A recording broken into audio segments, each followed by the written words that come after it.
Hey everybody, Sexy Matt the Pharaoh Wizard here. Hold on to your hold slots, because I'm bringing you my top 10 most anticipated movies of 2016. Alright.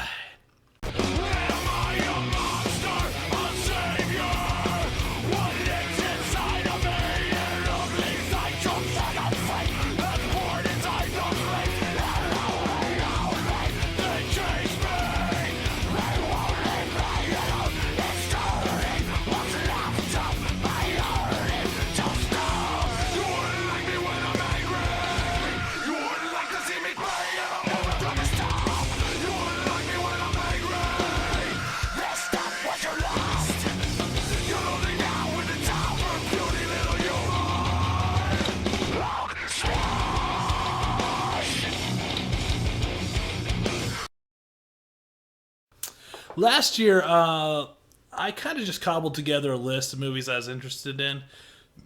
This year, though, there's so many movies, I actually just had to go with a top 10. So these are the ones I'm most excited to see and check out. So, let's get started. Number 10, Teenage Mutant Ninja Turtles, Out of the Shadows. So the next installment in the unfortunately named Michael Bay Ninja Turtle movies, I say that because it was not. Neither of them were directed by Michael Bay. The first one was directed by Jonathan Liebesman, who brought us Wrath of the Titans and Battle Los Angeles, and this one's directed by Dave Green of Earth to Echo fame. So I didn't hate the first one like most people did. I actually enjoyed it. Now my bar was set really low for that one, so it surpassed my expectations. It wasn't terrible. So this one looks like they're going full in. They're taking a lot of initiative from the 80s cartoon, and the last movie seemed like they were just testing the waters. Like, will people buy this? Is this still what people want to see? This one, they're just going full in. Like, we're just doing it. It's Ninja Turtles. We're going in. We're doing it. And I'm excited for that. I just want to see them go full force. We might get the Technodrome. We are getting Bebop and Rocksteady. We got Baxter Stockman. Like, this is going to be great. They're just throwing everything in there, and it's going to be insane. I can't wait. It's going to be awesome. Number 9, Ghostbusters. Alright, Ghostbusters brought to you by Paul Feig of Bridesmaids fame. Now, if you follow my channel, you know that every year Hollywood gives me a movie for my birthday. Well, my birthday falls on a weird date this year, so I actually get two. I get a pre-birthday and a post-birthday. This is my pre-birthday movie, so excited for that. I'm a little disappointed that it's a reboot and not a continuation, because I think it'd be really funny if they continued the storyline where Venkman's just tired of being Ghostbuster and he's hard up for money, so he just sells the Ghostbusters franchise to these people that don't know what they're doing. I think that could have been really funny. But the storyline we got, at least from what's in the synopsis, sounds pretty good. I'm pretty interested. I'm not worried that they're women. My only disappointment comes that it's a reboot rather than continuing the story. Now, that being said, Kristen Wiig I love and is awesome. I can't wait. Melissa McCarthy, I'm a little, she's really wearing on me, getting a little tired of her. I don't know who Leslie Jones is. I don't know who Kate McKinnon is either, but I think I need to get to know her. So if anyone's got their number, shoot it over to me. I think we would be buds. I don't know. And they also got the top tier Hemsworth, which is always good. You always want to get the best Hemsworth. So they got him too. So this is going to be great. I can't wait for some Ghostbusters. Number 8, Doctor Strange. So this will be our second Marvel movie of the year, directed by Scott Derrickson, who brought us Exorcism of Emily Rose. And it's going to be the first official movie to introduce magic as a thing in the Marvel Universe, which I'm excited about. And I love Benedict Slapdyback. He's been great in everything I've seen him in. And this is going to be fantastic. The reason why it's a little bit lower on this is it is an origin movie, and it's could be really easy to screw up. Magic has the ability of being the fix-all for everything once it's introduced. Like in Harry Potter, it just seems to be very convenient, and magic can do whatever they want it to do to be convenient. It doesn't have set rules. It's just magic. It's just magic. So I'm a little bit worried about that, but this sounds that it's going to be a very visual movie and have some cool stuff. some psychedelic stuff in there. It's going to be pretty great. This is going to be awesome. Can't wait to see it. Number 7, Star Trek Beyond. So like I said before, this year I get 2 birthday movies, a pre-movie, and then this movie, which is my post-birthday movie, which I'm pretty excited about, not gonna lie. But I am a little worried that it's directed by Justin Lin, who's known for doing 4 of the Fast and the Furious movies. And the worry that's been going on with all these Star Trek movies of lately is that they're too cool to be Star Trek. And JJ was able to balance that pretty well. I don't know if Justin Lin can do that, and it might end up dumbing down Star Trek too much to where, it's not really Star Trek and it's just a dumb action movie. A little worried about that. The trailer also didn't help that worry, but it's still Star Trek. I liked the last 2. I didn't hate Into Darkness like a lot of people did.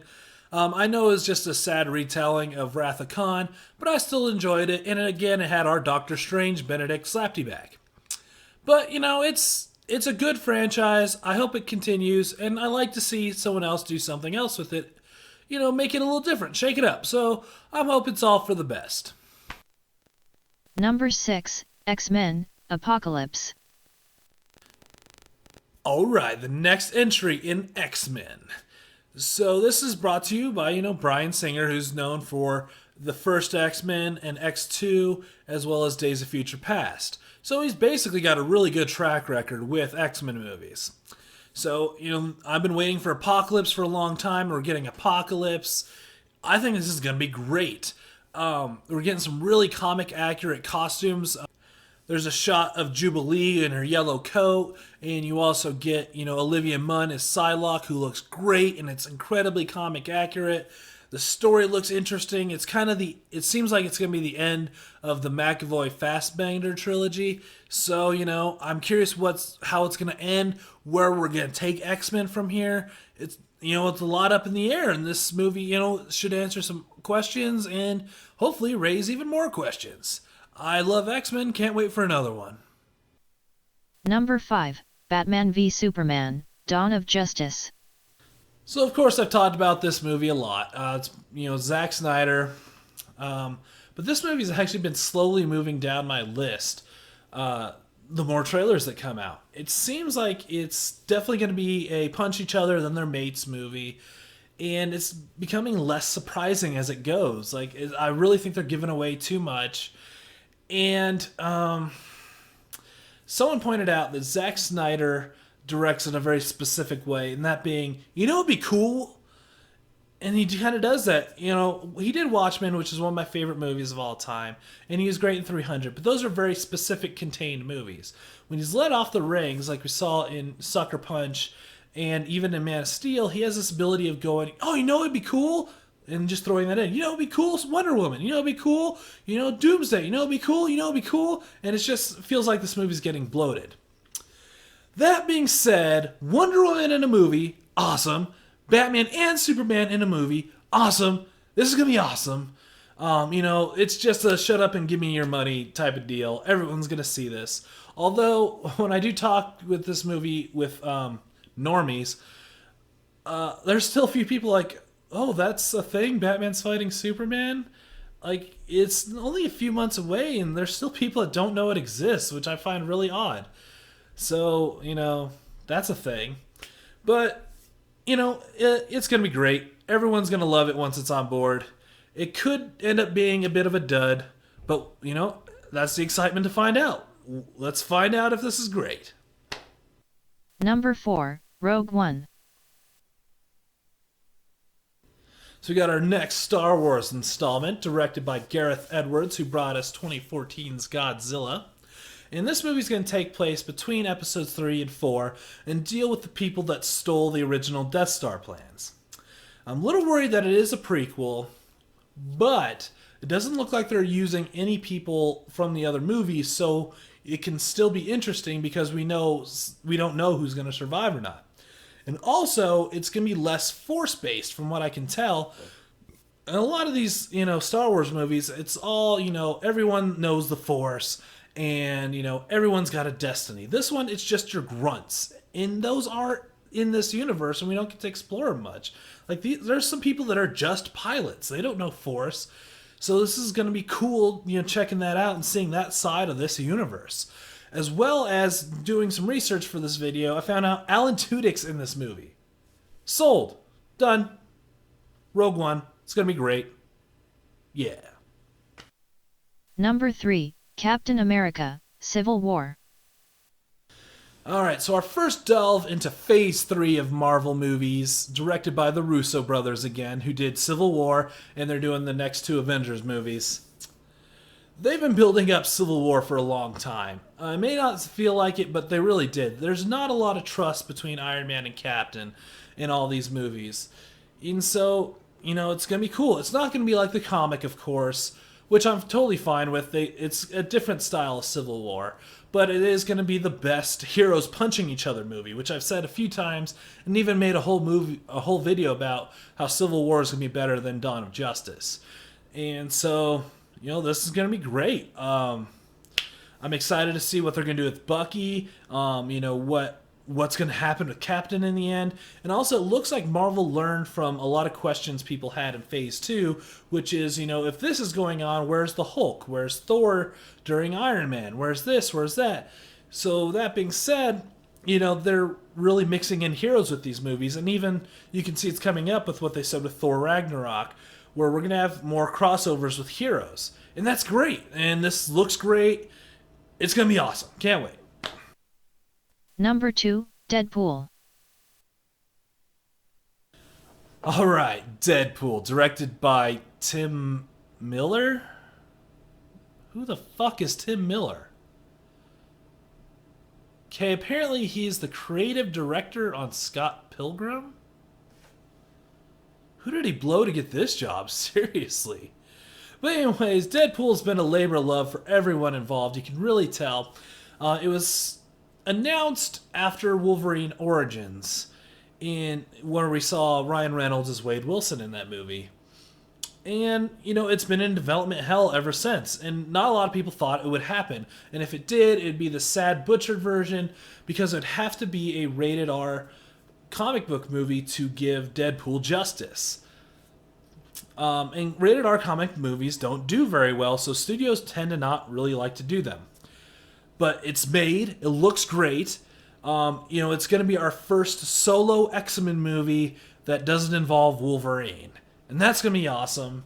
Ryan Reynolds loves this character. You can really tell. He's really getting into it. It's going to be fantastic. I mean, what else to say? This is going to be great. I can't wait to see some Deadpool.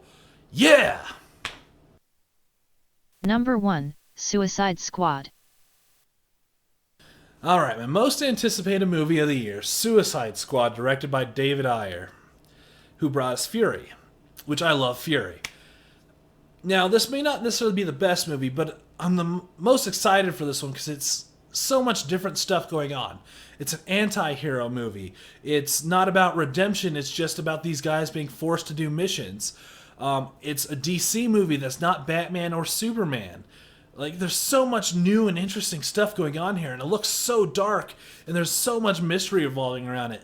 Granted, we only got the one trailer, so they still have plenty of time to, ruin this for everybody. It could happen. But you know what? I love the Harley we got. I love the Joker we got. This, the Suicide Squad storyline in the comics is so cool and interesting, and it really looks like they're doing the same thing, and it's going to be great. Oh man. Like I said, it may not be the best movie, but it's a real shift in what we get in comic movies, and I love that we get that, because we're getting so many comic book movies that they could blend into each other a lot. And so this one really took a way to stand out and do something different. And I can't wait to see what they do with it. It's going to be awesome. So that was my top 10 most anticipated movies of the year. I'm going to be seeing a lot more than these 10, and, if I left some out. I was going to put Gambit on this, but far as I could tell, Gambit's been pushed to 2017. Box Office Mojo still shows it as a 2016 release, but you know what? They haven't started filming yet, and if they haven't even started filming yet, it's not coming out next year. So for all those people that are questioning Gambit, because he is my favorite hero, I don't think we're getting him next year. We're getting him in 2017. So anyways, a lot more movies than that coming out. Can't wait to see it. It's going to be a great year for movies. Or it could be a crap year. I don't know. Or some of these could just be movies. Whatever. I'm Sexy Matt the Pharaoh Wizard. Hold on to your hold slot.